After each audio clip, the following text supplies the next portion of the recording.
Bonjour, bienvenue sur Sudokanar. On va regarder ce Numbered Room Sudoku que j'ai créé pour le French Puzzle Open qui s'est déroulé il y a quelques temps. À l'heure où je tourne cette vidéo, c'était il y a une dizaine de jours.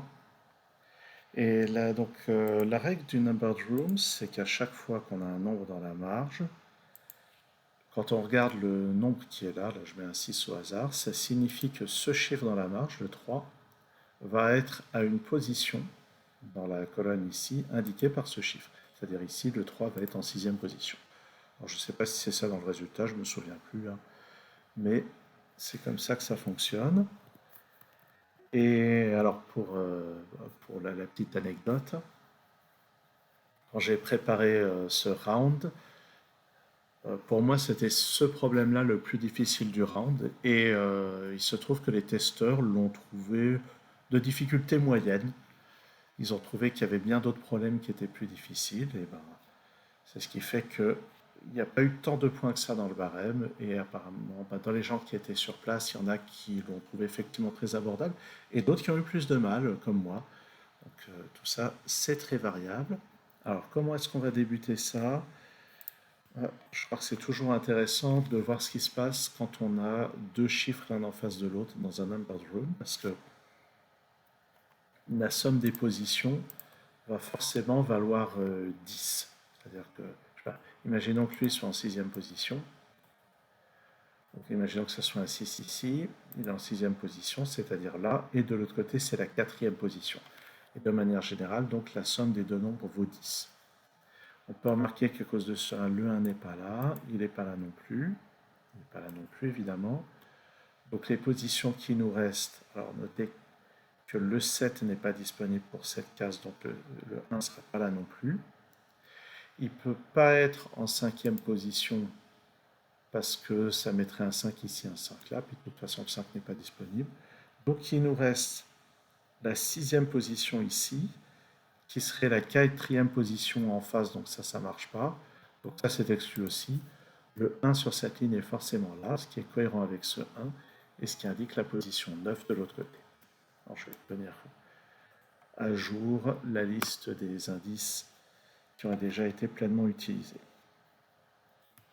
On peut remarquer qu'il y a déjà pas mal de 1 dans la grille. Donc on va peut-être continuer de se concentrer sur les 1. Par exemple, une chose assez intéressante à propos du 1, c'est que je ne peux pas le mettre ici. Je ne peux pas le mettre là. Si je mettais le 1 ici, ça voudrait dire que le 2 est en première position, et ben, manifestement, il ne l'est pas. En fait, si on met un 1 sur le bord à côté d'un indice, c'est que cet indice vaut 1. Ici, c'est possible d'avoir le 1. Ici, ça n'est pas possible. Bon, juste par les règles du Sudoku, mais ici, ça n'est pas possible. Donc, on peut en déduire que le 1 est par là, quelque part ici, ce qui veut dire que cet indice, c'est 4 ou 5. Et puis, ben, avec les règles du Sudoku, ça permet de placer un 1 là. Toujours avec les règles du Sudoku, ça permet de placer un 1 ici. Je vais avoir un 1 par là.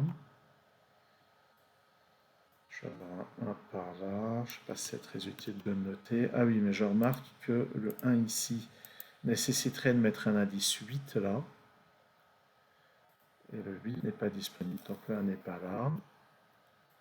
Et avec les règles du Sudoku, je vais avoir un 1 par là. Ah oui, en fait, le 1 de cette colonne, il n'est pas en position 4 à cause de ce 4. Donc il va être ici en position 5. Donc le 1 est là, ce qui élimine ce 1 ici et permet de passer celui-ci, qui est donc dans la colonne en position 4. Et au passage, ce 1 ici élimine cette possibilité. Le 1 est donc là. Tous les 1 sont placés. Ces deux indices maintenant sont satisfaits. Alors, où est-ce qu'on va aller maintenant? Ce 6 m'a l'air très contraint dans la mesure où il y a beaucoup de chiffres qui sont déjà placés dans la colonne. Par exemple, bon, ben, le 6 ne va jamais être là, de toute façon. Alors pourquoi est-ce que le 6 ne va pas être là? Ben, parce que ça voudrait dire que le 6 est en sixième position aussi. Ça, non, ça ne marche pas. Le 6 ne peut pas être à la fois là et là. Donc le 6 n'est pas là. Il ne peut pas être là parce que le 2 interdit de mettre l'indice 2 ici. Il pourrait éventuellement être là avec un 3. Il ne pourrait pas être là parce qu'il faudrait mettre ici un 5. Le 6 ne pourrait pas être là parce que dans cette case, il faudrait mettre un 7. Donc le 6 est effectivement ici. Si je continue avec cette colonne, il me manque 4, 5, 7 et 8. Tiens, 7 et 8 ici, et 4 là. Donc ça c'est le 5, ça c'est le 4, et en fait je le savais déjà, j'ai juste pas fait attention, puisque l'un est en quatrième position dans la colonne. Ça c'est une paire 7 et 8. Quelque chose me dit qu'on ne va pas le résoudre tout de suite.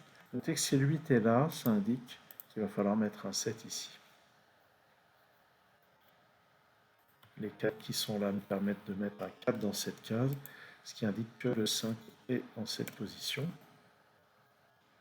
Ça, c'est un 2 et un 9. Je ne pense pas qu'on les ait pour le moment non plus. Alors, ce qui est intéressant, c'est qu'il va y avoir un 2 par ici, mais le 2 ne peut pas être à côté du 2. De manière générale, il n'y a que le 1 qui peut être à côté de lui-même. J'avais déjà expliqué ici avec le 6, mais si je mettais le 2 ici, ça m'obligerait à mettre le 2 là aussi. Donc le 2 va être par là, ce qui indique qu'il y aura soit un 3 ici, soit un 4 là. J'ai pas l'impression de pouvoir trancher dans l'immédiat. Ok, où est-ce qu'on va continuer? Ben, ce 6 m'indique que ça c'est un 7. Ici j'ai 2, 3 et 9. Je vais les indiquer comme j'ai l'habitude de le faire. Le 3 ici mettrait un 7 là qui mettrait un 9 ici, ça a l'air de marcher. Bon, ça a l'air d'être possible, c'est pas une élimination. Alors, ce qui est bien, les 4 qui sont là, ça indique qu'il y a un 4 par ici. Mais le 4 ici, à cause de cet indice, nécessiterait de mettre un 3 là, et le 3 n'est pas disponible. Donc, je vais éliminer, placer le 4 ici. Je vais donc avoir un 4 par là, je ne suis pas sûr que ce soit super utile. Ok. Où est-ce qu'on va regarder maintenant? Je remarque ça. Ah, ça c'est intéressant. Donc je vais avoir un 5 par ici, toujours par le même argument, 5 ne peut pas être à côté du 5. Donc je vais avoir un 5 par là, donc un de ces deux 8 va être ici. Et ce qui est intéressant, c'est que l'autre 8, alors il ne va pas être ici, parce que un chiffre ne peut pas être à côté de lui-même à part le 1. À cause de ce 8, il ne va pas être dans cette colonne non plus. Ce qui indique au passage, donc dans ce bloc, le 8 est par ici. 8 ici placerait le 5 là, ça a l'air d'être possible. En tout cas, là où je voulais en venir, c'est que j'ai un 8 par ici. Et donc, dans toute cette région, je vais avoir aussi un 8 quelque part par là. Donc, il pourrait être là avec un chiffre 7. Ou bien il pourrait être par là avec un 9 ici. Ouais. Ah, mais attendez. Ah, oui, oui, j'avais raté ça. Le 7 ici me dit que je ne peux pas avoir de 7 là, donc le 8 ne peut pas être ici. Donc ça c'est 7 et ça c'est 8. Par conséquent, donc comme je disais, il y a un 8 par ici, le dernier 8 est automatiquement par là, c'est-à-dire en 9e position. Ça c'est une paire 5 et 9. Je vais avoir un 8 ici, qui va me mettre soit le 2 dans cette case, soit le 3 dans cette case. Et j'ai pas l'impression qu'on puisse déterminer ça dès maintenant. Non, par contre, je remarque que le 9 ne va pas être par là. Donc il va être quelque part par là. Donc ça, c'est pas un 9. Je suis pas sûr que ce soit très utile. Par contre, donc, puisque le 9 n'est pas là-dedans, ça c'est parmi 2, 3 et 6. J'ai un 3 ici. Sur cette ligne, il manque encore le 7. Il ne peut pas être à côté du 7, donc le 7 est là. Ça place le 2 ici. Ça maintenant, d'après les chiffres de cette ligne, c'est 2, 6 ou 9. Le 7 ne peut pas être ici à cause de ça, donc ça c'est pas un 2. 7 il va être là ou là. 7 ici, ça place le 3 là, ça a l'air possible. Donc, je n'ai pas l'impression que ceci soit tranché pour le moment. D'accord. Alors, le 6 est par là. Il me reste 2, 3 et 8 dans la colonne. Ah, mais surtout, je suis en train de voir que sur cette ligne, on a besoin d'un 6 et d'un 7. D'après ça, c'est le 7 ici. Le 6 là. Et je crois que vous êtes en train de hurler devant votre écran depuis une demi-heure, puisque le 5 dans cette case permet de placer un 9 ici. Ce qui élimine ce 9 et place le 9 ici. Ok. Dans ce bloc, ou plutôt dans cette colonne, il me manque 2, 3 et 8. Donc ça c'est 3 ou 8. Ça c'est 2, 3 ou 8. C'est pas réglé pour l'instant. 2, 3, 6, 8. Je vais avoir un 6 là-dedans. C'est pas réglé non plus. Qu'est-ce qu'on a de bien intéressant? Avec les 4 qui sont là, je vais avoir un 4 par ici. Ah oui. Donc le 4 par ici, il ne peut pas être en quatrième position. Donc il va être en 5 ou 6. Le 4 quelque part par là. 4 ici, ça placerait un 6 là. Ça a l'air possible. Ah, par contre, je suis en train de rater des déductions de type sudoku. Ok, et avec les 7 qui sont là, je vais avoir un 7 par ici. Le 7 ici placerait le 2 dans cette case, c'est pas disponible, donc le 7 va aller là. Et ce 3 va donc ici. Ce qui me donne ce 2, ce 6, ce 3, ce 9, ce 2, ce 9. Et effectivement, ce 9 est cohérent avec la position du 7. Ok, il y a quand même un peu de travail, hein. C'est vrai que là, les déductions ne sont pas si compliquées. Et au fait, oui, donc ça c'est réglé. Là-dedans, j'ai 2, 6, 8. Sauf que le 2 n'est pas là, ça c'est pas un 8. Ce 2, où est-ce qu'il va être? Il ne peut pas être là à côté du 2, il ne peut pas être là à cause de ça, puis de toute façon, le 2 ne peut pas être en position 2, ça forcerait un 2 ici. Il me reste la position 4 qui n'est pas disponible, la position 5 qui n'est pas disponible. Donc le seul endroit où on peut mettre le 2 dans la colonne, c'est ici, en position 8. Et à cause de ça, ça c'est un 2. Ça c'est un 6, ça c'est un 8. Ça c'est fait. Sur ici, il me manque 3 et 5. Maintenant c'est 3 ou 6. Ce 8 dans ce bloc ne peut être que là. Ça place le 3 ici et ça élimine cette place pour le 8. Le 8 vient là, ce qui indique que le 5 est ici. Et que le 4 n'est pas en deuxième position.